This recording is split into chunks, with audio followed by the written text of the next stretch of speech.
Tukidunda viwanjani ni kwamba Wizara ya Michezo nchini ikiongozwa na Waziri wa Michezo Salim Mvurya waliongoza ukaguzi wa uwanja wa Kinoru ulioko katika kaunti ya Meru.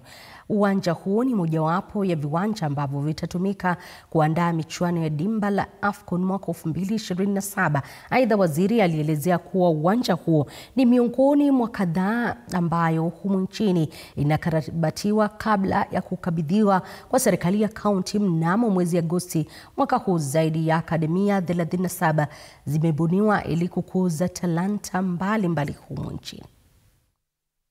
Katika zile kazi ambazo tutafanya ili tuirudishe katika hali nzuri, na vile waziri wa hapa na waheshimiwa wamesema, saa hii awamu ya kwanza katika zile sports academies tuko na 37, na kuanzia Julai mosi tutaongezea zingine, na Meru County itakuwa ndani ya hizo sports academies ambayo tutaongezea awamu ya pili. Kwa hivyo in fact always not lost, kwa sababu AFCON iko 2027, na vile umesikia nikisema ni kwamba tunataka hii kiwanja iweze kuhost national and international competition.